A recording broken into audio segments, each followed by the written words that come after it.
Hi, Susie. How are you today? I am wonderful. How are you? I'm good. Look at your beautiful smile just beaming from literally ear to ear. Seriously. Do you ever not smile? That's what I would. I smile a lot, but I'm definitely smiling because I'm so excited to be on this incredible podcast with you today. Oh, well, me too. Like I told you before we got on the call, I have followed you for quite some time. I have wanted to take your trainings and I've wanted to participate in them and was so sad that I didn't have that opportunity a few years back. But this is even better. It's more magical for me to think that I am literally joined by Susy Schieffelin, the copper vessel. You know? Well, it's an honor to be with you and everything in perfect timing. I'm sure you will take the trainings and join for in-person classes. And it's such a treat to have the opportunity to chat with you on here today. Yeah, I'm also thrilled. Well, first of all, for our audience out there, Susie is, I would call you a master sound healer, correct? That's the way I view you. You energetically touch people on levels that I've been to a lot of sound baths, and I've done yours virtually, but on a level that I've never quite experienced before. And I believe that if you can touch somebody through the waves of the internet, right, that imagine how much more magical it would be in person. So Thank you. Thank you for saying you're that. I welcome. think there's definitely there's pros and cons to both, you know. Yes. Virtually can be an incredible experience and in person as well. So Yeah, I always, agree. always It's funny. I was having this conversation with somebody yesterday about just social media in general. And for, I had released a blog post yesterday about social media, but it was a very condensed version. It was really, I know you and I are very active online, but the thing is that sometimes people want to vilify it. But had we have not had that opportunity for visibility for one another, we wouldn't be here today. Right. Truly, truly. And I think, there is a shadow side. You can use it to compare, you can use it to, do all sorts of things and get sucked down the wormhole of scrolling, or you can do what I see you've done and what I've done, which is to use it to build community. And yes, to put our messages out there, but also, I'm so grateful and inspired by the incredible community that has been created through my platform, the Copper Vessel. Literally people all over the world. So I know, isn't that amazing? That's what I do love. I've been asking people a lot lately, like, how did you find me? Because they're from all over. And that is truly the gift of the internet, or whatever you want to call it, or energetic reach, I would say, right? So anyways, here I am, with Susy Schieffelin, the founder of the Copper Vessel, but also the founder of the Sound Healers Academy. So what I love to do this because I'd love to kind of peel away the layers and understand, how did you start this business? One of the challenges a lot of times when you are a healer or in the service-based industry is, how do you make it a business, right? And you've clearly transcended that. But then in addition to that, I would love to know more specifically about the Sound Healers Academy, because I think, this is one area that we can all just be a sponge to receiving the gifts of energetic vibration of sound. Absolutely. Absolutely. Well, the way that I got on this path was truly through my own personal healing, as I know is true for so many, teachers and healers out there, where for me, I struggled for most of my life. I experienced a condition called alopecia. My hair was falling out. It continues to fall out. Now I shave my head and I embrace being bald. Thank you.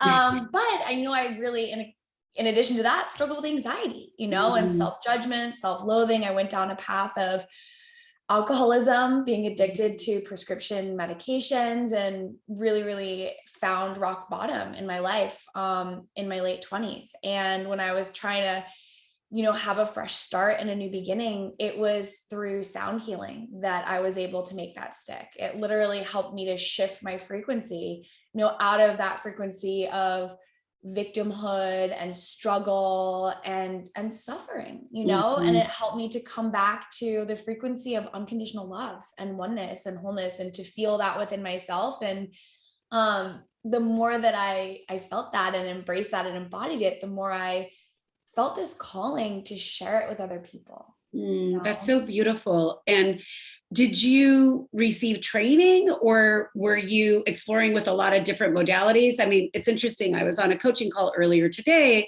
with somebody who's never been exposed to any alternative modalities. And so when I first started my journey of healing, like deep healing beyond some of the other things I had tried, I got into Qigong. And so, me who's like always moving, suddenly found my way into this slow moving process. So tell me a little bit about how you found sound healing specifically. And did you have a musical background, or you just started playing with bowls, or I don't know. So, I mean, when I was young, I played the piano and the violin, but it wasn't, something that was a huge part of my life. I've always been really interested and loved languages. So growing up, I studied Spanish and Latin, and at a point I was fluent in Mandarin Chinese. I don't practice it anymore, so I can speak conversationally, but you probably pick it right back up. Yeah. If I were to go to China, absolutely. But so, sound has been something that I've felt very connected to my whole life. And as I started going to sound baths and experiencing this healing for myself, and started to feel that call, like, how can I learn this? And I know so many people wonder that. They're like, where do I begin? Do I get a bowl? Do I get a gong? Do I get a drum? Is there a class I can take, a training? For me, I had a very powerful experience one night. It was a breathwork sound bath. And afterwards, when I was thanking the teacher, I just said to him, I'd really love to learn this. What do you suggest? And he had been mentoring someone for years who, through the mentorship, assisted him with his events. And he said, she just decided to go off on her own. So, I'm sort of looking for an apprentice. And I had the opportunity to study and mentor and assist him. And through that, I learned the gong. I learned to play the gong. I learned to play crystal bowls. I went on to mentor with another wonderful sound healer. So I worked one-on-one with teachers.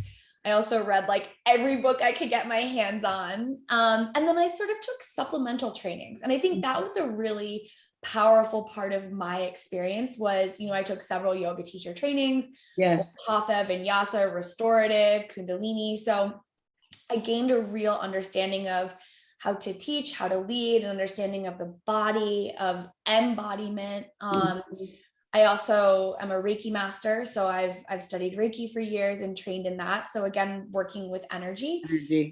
So yeah, so really looking at how I can provide a very deep and comprehensive embodied experience while working with sound. Because when I was going to sound baths, I noticed that there were some sound baths that I went to where I would leave feeling kind of spacey or floaty. And as wonderful as that was, it wasn't as integrated as other experiences where I could leave and feel like, wow, I just had this deep, profound experience and I can take it home with me and I can hold a conversation. You could integrate. Yeah. It's interesting that you say that, because one of the questions that came up for me when you were describing this is around, it's an honor and it's a sacred experience to hold space for people in all healing modalities. But you mentioned something very specific, and I know that it could happen even insofar as like doing acupuncture for that matter, right? Which like some may think is alternative, others may think is mainstream, right? But sound bath is still rather new as a modality to healing, right? So how do you, go about holding sacred space for people? Is that something that you had to learn, or that is just an innate gift within you? Well, I would say both, but more so would say it's something to learn. It's something to learn and it's something to practice. And it's really a matter of walking the walk, not just talking the talk. Like we can say, oh, hold sacred space, but yeah, what does that actually mean? And I think that's where the embodiment element comes in. And it's something that I feel so strongly called to share and teach. And one of the biggest things we learn in the Sound Healers Academy, it's like, I think for myself and for a lot of people, for so long, especially when I was really struggling, I kind of wanted to be out of my body. Like it didn't feel good for me to be here. And so you wanted to escape. I wanted to escape, and for a long time that looked like drinking a lot of alcohol or taking pills or taking a hit of a joint.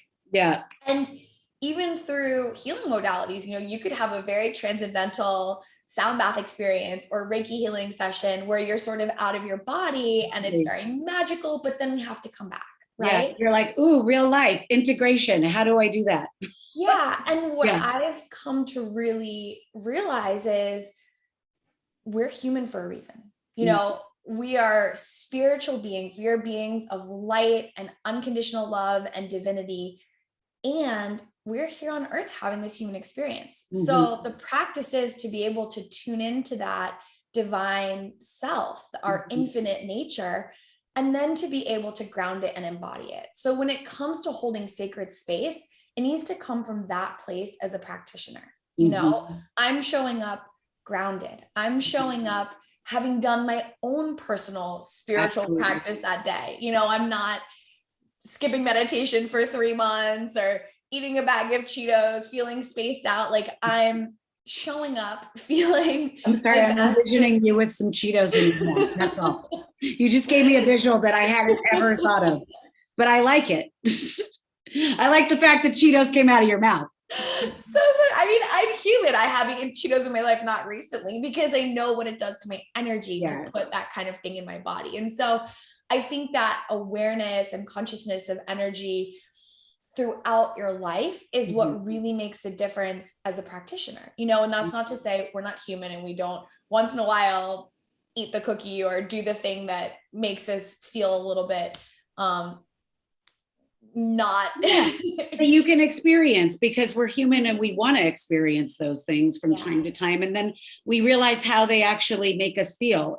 Somebody asked me recently, to your point, what is like a secret vice or something, and I was like, well, I love ice cream, and I was like, but you know, honestly, it doesn't make me feel good anymore. Like I don't feel good. Like I get a stomach ache afterwards, but it tastes so good going down, you know?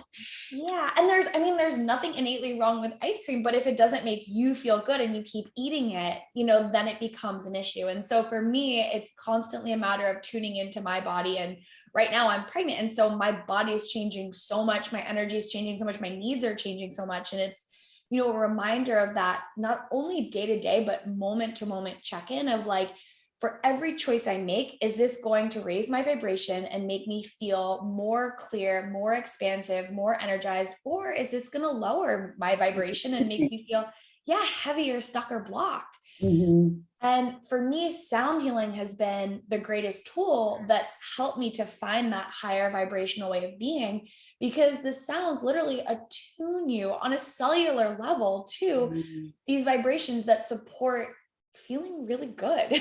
Yeah, there's been so much scientific research about it more recently, about how the energetic vibration impacts us on a cellular level. So it is so important that you bring that up, because I think so many people think, oh, I'm just going and listening to a bunch of like bulls, you know, and you're like, no, it's so much greater than that. So I did have a question for you about specifically the gong. I remember, so I have a very good friend who became a sound healer, and, you know, I was like a kid in a candy store, you know, because after she did the sound bath, we all got to play and have fun and just experience the instruments. And I think I went to go get the big, you know, what is that, a mallet? Or mallet, not a mallet, but whatever, it's the drum handle. And I was like gonna go to the gong, and she was like, stop, you know?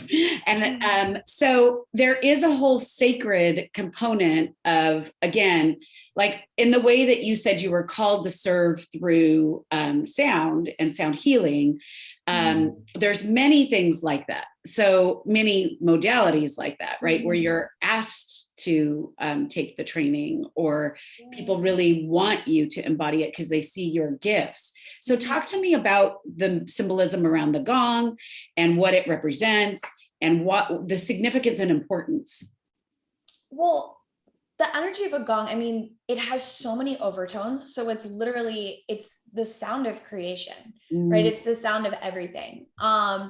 So it's very, very cutting. It's very clearing. It's very grounding. I find that it's great for cutting through density. But I think like what may have been coming up, it sounds like in that experience you had where it's like, whoa, this is a sacred thing, is like, when we're working with sound vibration in such a powerful way as the instrument of a gong, you know, not just coming up with a mallet and banging on it and, you know, saying, wow, this sounds like really a little cool. bam bam.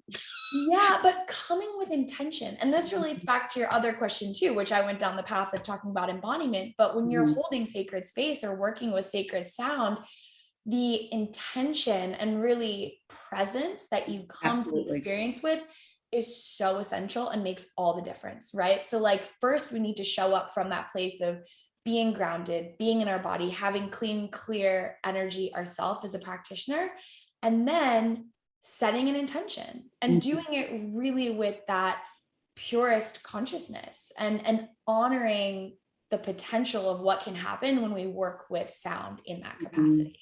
I think it's so beautiful the way that you are describing really what comes up for me is like staying present in the presence of others, because that is your role, and working with what shows up, you know, in a way of releasing and elevating their experience spiritually. Or allowing them to sit into those emotions that come up. Yeah, absolutely. Well, and as a practitioner, presence is so essential, right? Like if you're sitting there thinking about that ice cream that you ate last night, or, you know, oh, I have these errands to run later, or even just giving energy to your thoughts that are coming up, whatever they may be, you're not present in that way. But if you're really grounded and present and tuned into the energy of the room, of the space, of the guests, like your energy supports a deeper experience for everyone, you know? So interestingly enough, when you gather people, what's the largest sound bath you've ever done? Just curious.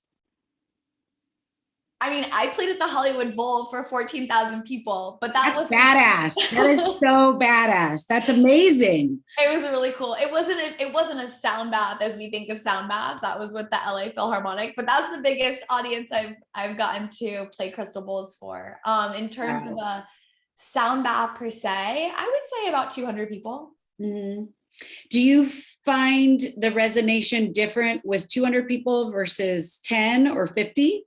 Definitely. Absolutely. You know, every experience is different. There's a difference between a one-on-one, between 2 people, 5 people, 10 people. And even if you had 2 individual groups of 10 people, or 100 people, 100 people, it's going to feel entirely different, because the collective energy does play a huge role in how the experience feels. And it also affects how the bowls sound. They play differently in different spaces. They play differently with different people, because it may be, you know, clearing something for someone and activating something for someone else.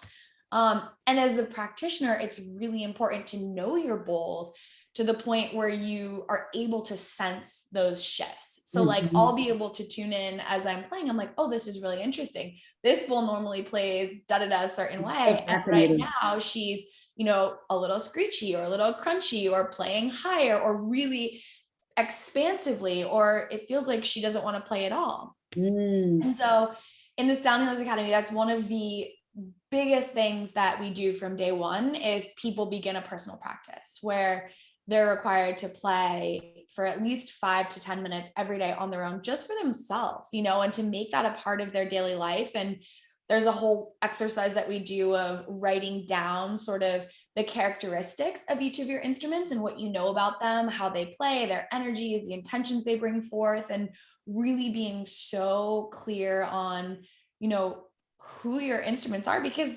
especially with the crystal bowls, I mean, they have their own consciousness. They really have personalities. And I know that might sound a little crazy or woo, but it's true. And so the more we can get to know them, the more we can be able to tune in when there's different groups with different energies and serve that specific need from a place of presence. Yeah. So how did you know and define that you had a gift? Like you knew it was helping you, right?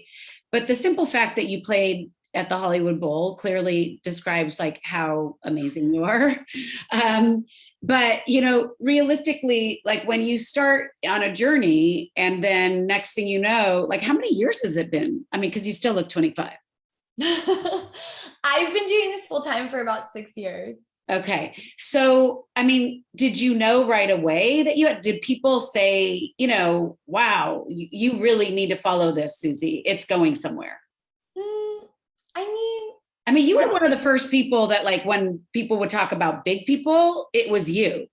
Thank you. Yeah. I mean, you're like a celebrity. Yes, people from the beginning. And I think back to the first time that I ever led a group sound bath. It was like, I just had this intuitive thought that was like, Susy, go down to the beach and play your bowls. And I texted everyone I knew.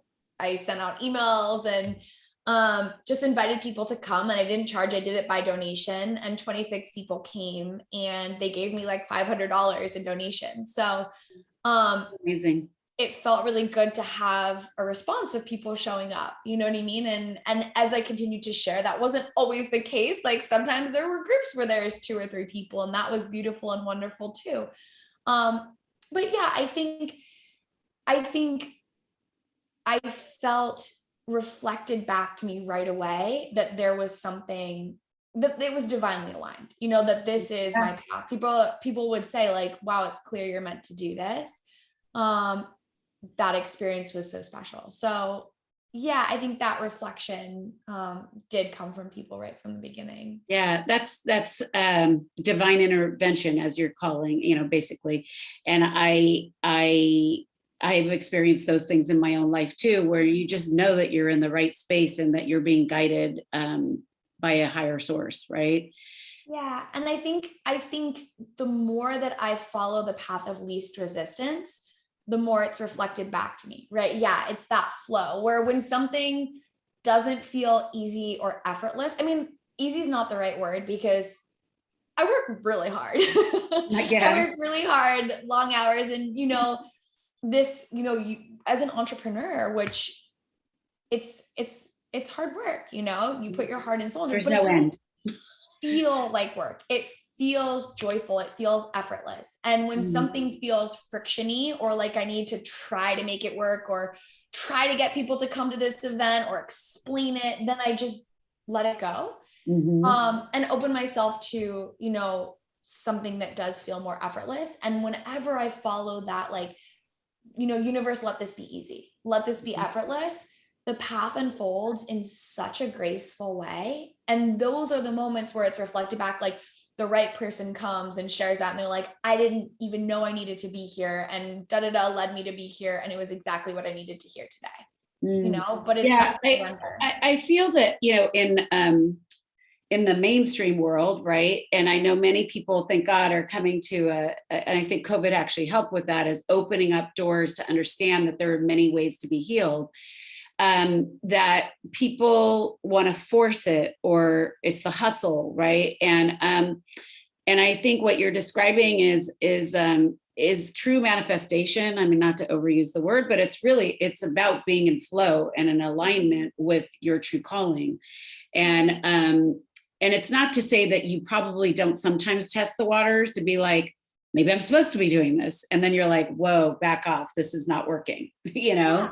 100%. There's definitely a degree of exploration and seeing, oh, this inspires me. Let me see how that feels to do it. And sometimes it resonates, sometimes it doesn't. But I think, and what I see in a lot of people that I work with and mentor is, and back to that conversation about social media, right? Like we can get into a space of comparing, or we're inspired by someone. So we say, I want to do it like they're doing it. And then we try to force it because we see this is how she did it. So I'm going to try it that way. Supposed to be doing exactly what I'm supposed to be doing. And I never had that, when I started on my journey as creating the copper vessel, I wasn't looking at other people and saying, this is how this person does sound baths, or this is how. I just said, this is what feels good for me. This is the experience I would want to create for myself. And that's why I, incorporate Reiki. And that's why I studied Kundalini. And that's why I incorporate crystals and all these different elements. And so one of the things that I really love to encourage and support people in doing is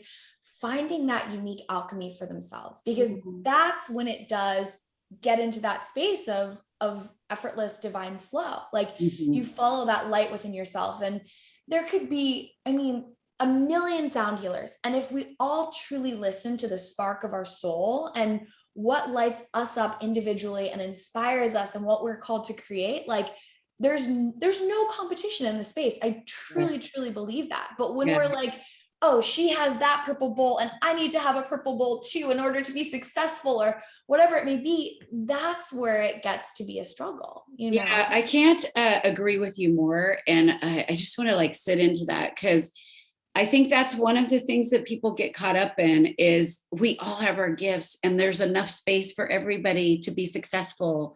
And it's about honoring your own true gift and finding that, really aligning with it, right? And I think what you're describing is just so beautiful, and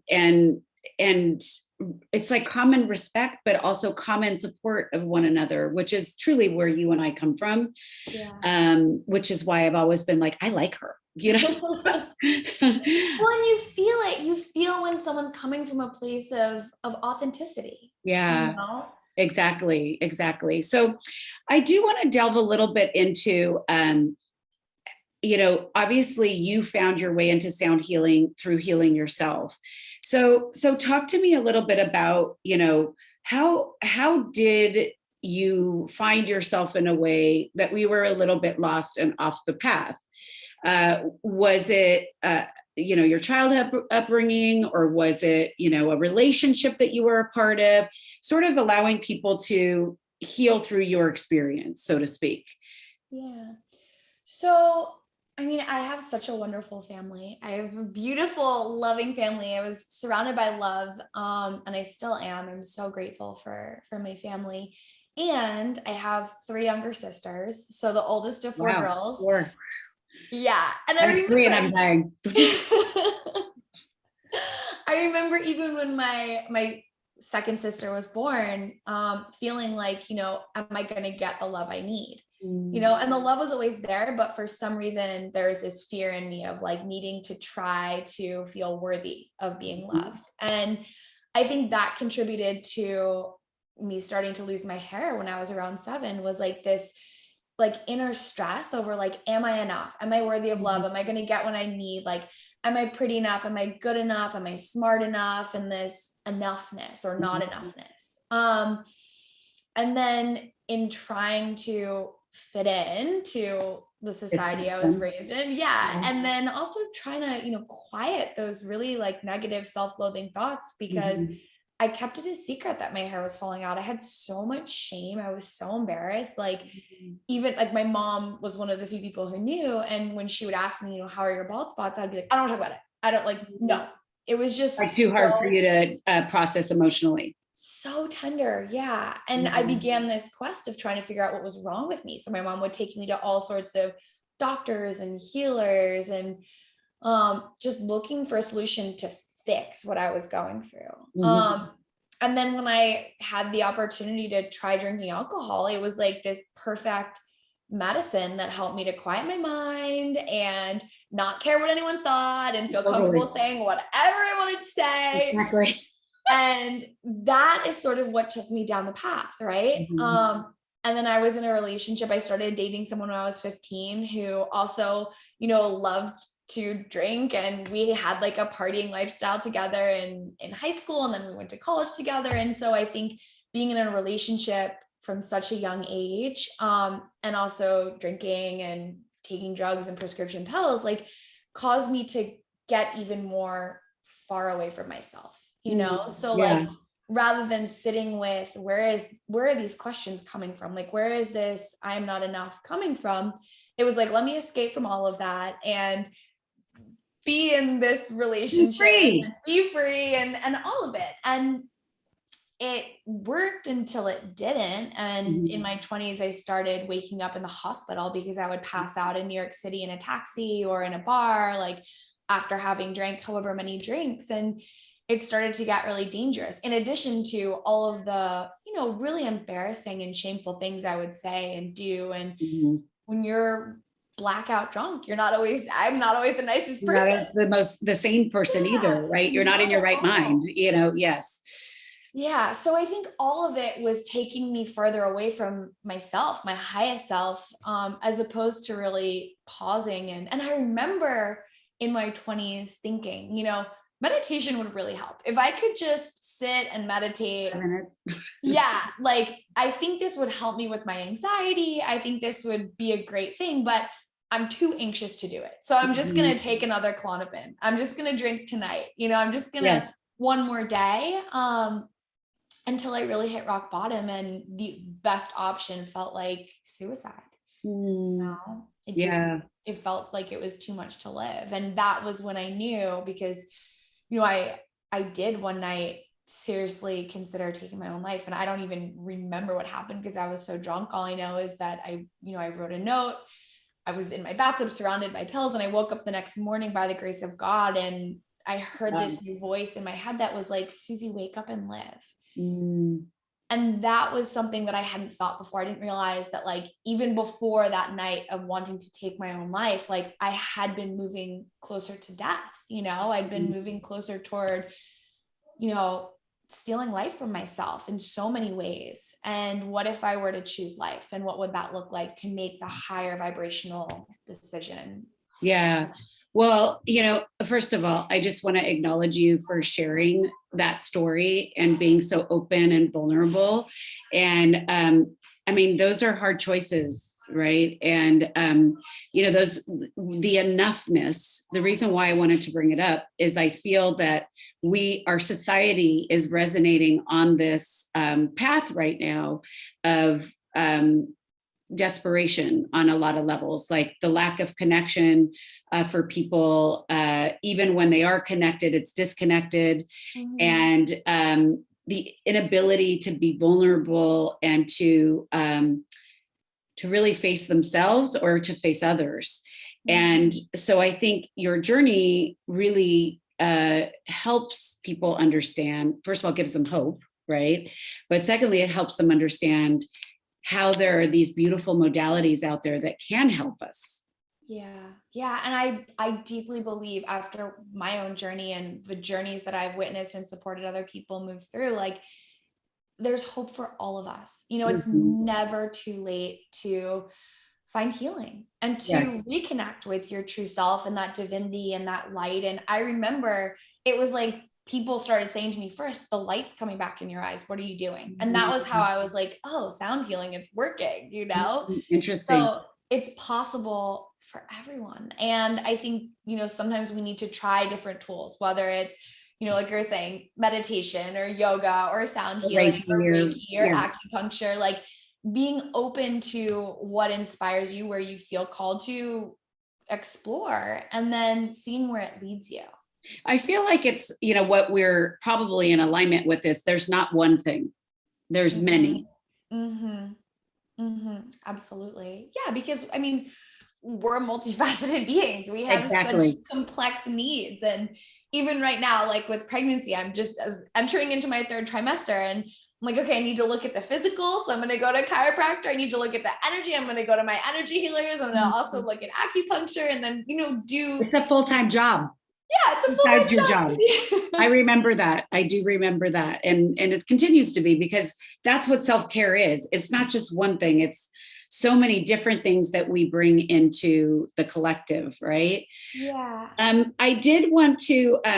wanted to ask, what is the general vibe of what you're feeling when you've been serving recently? And what would you suggest that we can do as a human race to help shift that? So I think at this point, what I've really been feeling is people are pretty burnt out. It's been a long 2 years for people. And this constant invitation to slow down and let go and surrender. And we've faced so much heartache and so much disappointment and so much frustration. I think that the medicine right now is opening to unconditional love and compassion and allowing ourselves to be infinitely adaptable, like really looking for the connection, looking for what's possible. And in every moment when, whatever frustration or disappointment may come up, to say like, okay, where's the gift here? what is possible? This seems like a huge obstacle. This seems like a huge challenge, like not another one after all, you know, Right. but to say like, okay, how is this happening for me, Mm-hmm. not to me? Yes, I completely agree with you. I love the word that you used. I actually chose one of my 4 words for the year is actually flexible or flexibility, but I love the word adaptable because I actually think that's more active and a little bit more positive. So I'm going to ask you one last question and we'll wrap up because we all have busy schedules. So my last question for you is, what are your top 5 core values? Top 5 core values. I love this. First of all, love. Oh, I'm like, okay. Love, service. Yeah, definitely. Generosity. Authenticity. You know, which I feel like goes hand in hand with honesty, although maybe I would say honesty is its own because that's really important too. Truth. I would say truth. Truth. Yeah, I see truth. I would pick truth over honesty for you because you can kind of use them interchangeably. Yeah, but truth, I think truth is like really more about not just, you know, being honest, but having a zoomed out perspective, taking the bird's eye view and saying like, what is true here with a capital T, and listening to that rather than, you know, being triggered from a place of wounding or programming. So yeah, truth. And any more? Oh my gosh. That was 5, but I mean, just in case, if there's anything we missed. Did I say kindness and compassion? No, but I love those too. And I see those within you. I really see those. All of those really land for me. And it's no surprise that you're super in alignment with what you do and what your values are. So I just want to thank you for your time today. We could talk forever. I have so many questions for you, more questions, but we're going to do that offline. And I know we're going to be celebrating your baby together and welcoming him into the world. So quickly, I just wanted you to leave people with where they can reach you and how they can make any appointments. Oh, I think it actually cut out. Well, you can find Susy Markoe Schieffelin at the Copper Vessel, and you can DM her. She's completely open to receiving any DMs. Have a great day, everybody. Thank you so much, Susy, for everything.